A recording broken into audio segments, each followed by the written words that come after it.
विविध क्षेत्रातले मान्यवर आहेत, प्रामुख्याने शिक्षण क्षेत्रातल्या मान्यवरांच्याकडनं आपण अनेक प्रश्न घेणार आहोत.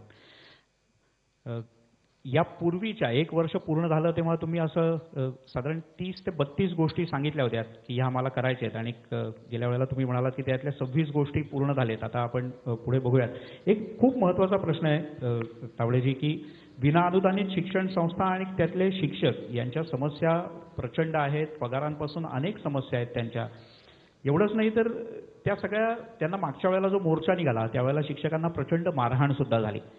ह्या सगळ्या शिक्षकांच्या समस्या सुटणार आहेत का? कधी सुटणार आहेत? त्याच्याकरता काही निश्चित धोरण आहे का आपल्याकडे? विनाअनुदान शाळा या कायम विनाअनुदान असं शपथपत्र देऊन सुरू झाल्या. मग नंतर शासनाने या सगळ्या शिक्षकांचा विचार करता त्याला कायम शब्द काढला. 2009 पासून तो 2016 पर्यंत नुसतं कागदावरच या सगळ्यांना तुम्हाला अनुदान मिळेल करत राहिले.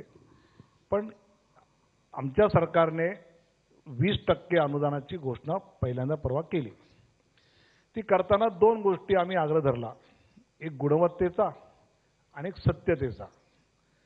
सत्यता काय की तुमच्या शाळेत मुलं येतात आणि तुमच्या शाळेत शिक्षक आहेत हे बायोमेट्रिकवर आम्हाला कळलं पाहिजे. त्या बायोमेट्रिकचा आपण आग्रह धरला.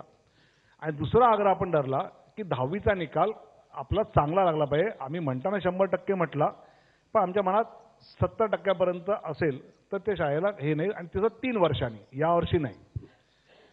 आता या सगळ्याचा विचार करता गुणवत्ता नको का? सत्यता नको का? आणि तरीही स्वाभाविकपणे यावर्षी बऱ्याच शिक्षक आमदारांच्या निवडणुका असल्यामुळे विशेषतः मराठवाड्यातली होती त्यामुळे तो मोर्चा निघाला. शिक्षणावर झालेला लाठीमार हा तर चुकीचाच आहे. पण त्या लाठीमार व्हायच्या आधी शिक्षक म्हणायचे का ते असे काही जण आई बहिणीवरना शिव्या देत होते.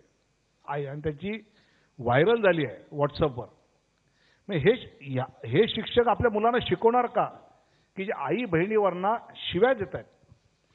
त्यामुळे ते बहुधा माझं तर मत आहे पण ते कमिशनरांना पटत नाही की हे बहुधा शिक्षक नसावेत. काही जणांना अशा मोर्चावर लाठीमार झाला तर भावना अधिक भडकताना आपल्याला मतं जास्त मिळतात असं वाटणारे लोक असे घुसून असं कधी करायला होतं. तसंही झालं असो. पण एक नक्की आहे की विना अनुदान मधला शिक्षक जो आहे हा प्रामाणिक आहे. संस्थाचालक जरी प्रामाणिक नसला तरी त्यामुळे त्या शिक्षकाचे प्रश्न नक्की सोडवायचे आहेत. सोडवायचं पहिलं पाऊल आपण टाकलेलं आहे 20% अनुदान देऊन. बरं, आपण काही प्रश्न घेऊ. नमस्ते तावडेजी.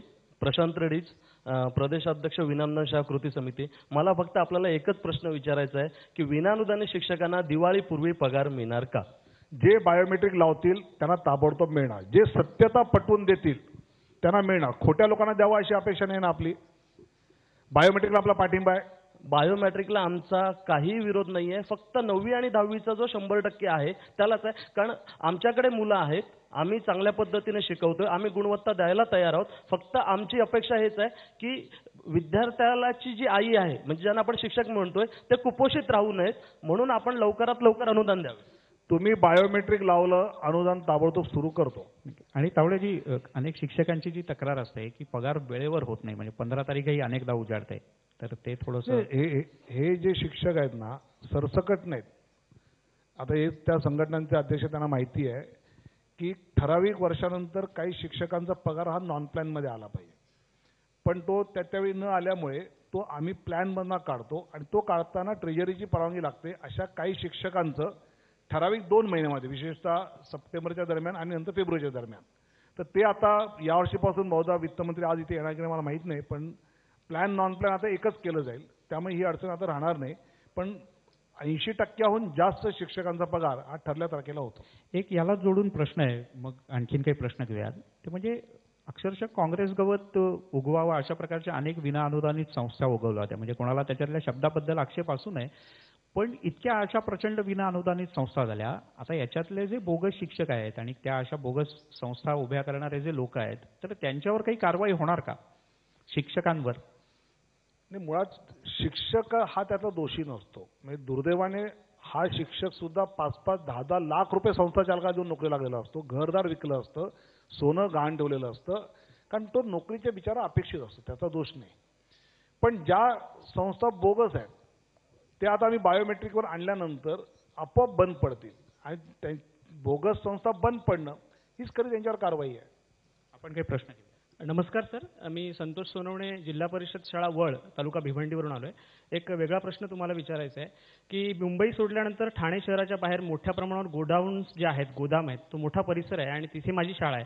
त्या परिसरात जवळ 50-60 जिल्हा परिषदेची शाळा आहेत. परंतु होतं काय, तिथे जो मजूर वर्ग काम करतो तो स्थलांतरित झालेला असतो आणि तिथला जो गोडाऊन मालक असेल किंवा लघु उद्योजक असेल तो त्या मजुराला कामाला ठेवताना त्या व्यक्तीच्या कुटुंबाचा विचार करत नाही.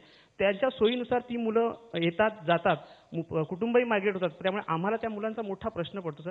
तर असे महसूल विभाग आणि शिक्षण विभाग असं जर एकत्र आलं तर त्या मुलांच्या शिक्षणाचा प्रश्न सुटेल. अशा शाळाबाह्य विद्यार्थी आपण मायग्रेट होणाऱ्या पालकांच्या मुलांना आपण आता एक शिक्षण कार्ड देणार आहोत आणि समजा भिवंडीला ते आज आहेत त्या गोडाऊनला, तर तिथल्या शाळेमध्ये तो 4थीचे 3 महिने शिकलाय आणि मायग्रेट झाला, तर जिकडे जाईल तिथल्या शाळेत तो पुन्हा त्या 3 महिन्याच्या पुढचं शिक्षण तिथलं त्या शाळेमध्ये करेल. असं मायग्रेट होणाऱ्या पालकांच्या मुलांना त्यांचं शिक्षण कंटिन्यूअस राहील कुठेही गेलं तरी, अशा प्रकारची आपण व्यवस्था केली. पण तावडेजी, याच्यात शाळाबाह्य मुलांची संख्या नेमकी किती आहे? कारण 2013, 2014 आणि आताची जी नवीन आकडेवारी आहे याच्यात संख्येमध्ये खूप तफावत आहे. तर नेमकी संख्या आहे किती याची? मला असं वाटतं की आम्ही मागच्या वेळी काढली ती संख्या आम्ही घोषित त्यातली केली होती, कारण शेवटी पावसाळा संपला आता की त्याचं सर्वेक्षण करावं लागतं. यामध्ये नव्याने विद्यार्थी शोधणं शाळाबाह्य एक, आणि दुसरं जो शाळाबाह्य शोधून ज्याला शाळेत आणलाय तो पुढे पुन्हा शाळेमध्ये राहील यासाठी. त्यामुळे अमुक एक आकडा असा यात कुठला स्पेसिफिक सांगता येत नाही, पण आपला प्रयत्न आहे. आणि मागे मी आवर्जून म्हटलं की आपण अजून 3 सर्वेक्षण यावर्षी करणार आहोत. आणि माझं आज ABP माझाच्या माध्यमातून सामान्य माणसाला आव्हान आहे की आपण रस्त्यावरून चालत असताना, आपण खेड्यावर जात असताना आपल्याला एखादं मूल जर दिसलं तर तो किंवा ती शाळेत जाते का चौकशी करा. नसेल जात तर नाव घ्या, कुठे राहतो विचारा आणि जवळच्या शाळेमध्ये कळवा की असं असं मला एक मूल दिसलं होतं, अमुक केलं. आणि शासनाच्या वतीने आपण हे सर्वेक्षणाची 3 कॅम्पेन करणार आहोत. पण तावडेजी, त्याच्यात एक आरोपही झाला की काही लाखांवरची संख्या तुम्ही काही 100 काही 1000 पर्यंत आणून ठेवलीत. असं म्हणजे असं आरोप करणाऱ्यांना आरोप केला पाहिजे. त्यांच्याकडे आकडा त्यांनी शोधून त्यांनी सर्वेक्षण केलंय का, तर सेन्ससचा आकडा, मतदानाचा आकडा असं करून केलंय. मुळात आम्ही काही खोटा आकडा दाखवण्याच्या नादात आम्ही नाही. आम्हाला प्रत्येक मूल शिकलं पाहिजे हा प्रयत्न आहे. तो प्रयत्न करत असताना जो काय संसाधनं, जो काही स्टाफ आहे त्याच्या आधारे करतो आहोत. त्यामुळे खोटं आकडा दाखवून मला काही मेडल मिळेल असं नाही. ज्याला ज्याला तुम्हाला वाटतं ना इतके आहे तर ते कोण आहे त्याची यादी आणून द्या, आम्ही त्याला शिकवू. बरोबर. आपण काही प्रश्न? नमस्कार, मी विजया वाड. मला एक विचारायचं आहे की जीवन समृद्ध करण्यासाठी शिक्षणात पर्याय असणं अत्यंत आवश्यक आहे. त्यामुळे आपण गणित आणि इंग्रजी या विषयाला पर्याय जाहीर केला होता. मग जनतेच्या दबावाला बळी पडून आपण तो मागे घेणार का? मी 27 वर्ष गणित शिकवलेली आणि आदिवासी मुलींना गणित शिकवलेली शिक्षिका आहे आणि त्यांना पास करण्यामध्येच सगळा दम जातो. तर बहुपर्यायी शिक्षणाला आपण लोकांच्या दबावाला बळी पडू नये असं मला वाटतं. आपला काय विचार आहे? विजयाताईंनी म्हटलेला मुद्दा अतिशय योग्य आहे. मी एका पुण्यातल्या कार्यक्रमामध्ये बोलताना असं म्हटलं होतं, 10वीला मुलं नापास झाली तर मी त्या नापास झालेल्या मुलांच्या घरी गेलो, 14 मुलांच्या, आणि का नापास झाले हे त्यांना विचारलं. त्यात लक्षात आलं की इंग्रजी आणि गणित या विषयात ते होतं. एक जण तर म्हणला की साहेब गणिताचा पेपर वाचायला लागलं की मला चक्कर येते. आणि मला असं वाटलं गणितात पास नाही म्हणजे काय आयुष्यात पास नाही का? आणि मला जे आर्ट कॉलेजमधले एक प्रतिथयश लोकप्रिय प्राध्यापक माहिती आहेत. ते मला म्हणले, विनोद आम्हाला जर मॅट्रिकला गणित कंपल्सरी असतं तर मी जेचा प्राध्यापक झालोच नसतो, कारण मी पासच नसतो झालो आणि मी वडिलांच्या दुकानात पुड्या बांधत बसलो असतो. पण असा पर्याय देता येऊ शकतो का, तर हा सगळा शिक्षण तज्ञांनी मिळून ठरवण्याचा विषय आहे. पण ते मी म्हटल्या काही चांगल्या वर्तमानपत्रात मालिका लागल्या की कसं आता तावड्यांना गणित आणि इंग्रजी हद्दपार करायचं आणि मुलांनाच आता जगातनं हद्दपार करायचं आहे. म्हणजे जो गणितात 100त 99 मिळवतो त्यालाही गणित घेऊ नका असं मी सांगणार आहे. असं चित्र उभं केलं. मला भरत दाभोळकरांचं पत्र आलं की मलाही मॅट्रिकला मी गणित घेतलं नाही म्हणून मी नंतर लॉ झालो, इतका प्रतियश ॲडव्हर्टायझिंगमधला माणूस झालो, पण गणित मला कंपल्सरी केलं असतं तर मी पासच नसतो झालो. आता अशा प्रकारच्या गोष्टी आहेत. पण बहुधा कोणाचं तरी कोणीतरी गणित शिकवणारं घरी असतं, ते शिक्षक असतात, मग ते अशा प्रकारचे कॅम्पेन चालवतात आणि त्यातून ह्या कॅम्पेन्सला हे मिळतं की आता तावडे शिक्षणामध्ये मागेच घेऊन चालले, गणित आणि इंग्रजी घालवणार म्हणजे मुलं घरी बसणार. शेवटी हा निर्णय शिक्षण तज्ज्ञांनी करायचा आहे आणि मी कुठल्याही लोकदबावाला बळी पडत नाही. मी गुणवत्ता असेल तर विरोध झाला, कारण गेल्या 2 वर्षात माझ्या विरोधात एवढे मोर्चाने एवढं लिखाण झालं, पण मी ठोस आता हे जे मी नापासचा शिक्का पुसला त्याच्यावर सुद्धा अग्रलेख आलेले आहेत की यांना मुलांना नापास करायचं नाही म्हणजे काय पास करायचं का. नापास करायचं नाही म्हणजे दुसरं काहीतरी देतो आहे, नुसतं पास करून वर पाठवत नाही. व्हर्टिकल मोबिलिटी जर तुम्ही नाही ठेवली तर तो शिक्षणातून ड्रॉपआउट होतो. ते मी थांबवायचा प्रयत्न करतोय. हा पॉझिटिव्ह अप्रोच न घेता टीका होते म्हणून मी त्याच्याकडे जी टीका चांगली आहे जी मला दुरुस्त करते त्याचा मी स्वीकार करतो. पण हा निर्णय विजयातही शिक्षण तज्ज्ञांनी मिळून घ्यायचा आहे. बहुधा या वर्षाखेरपर्यंत निर्णय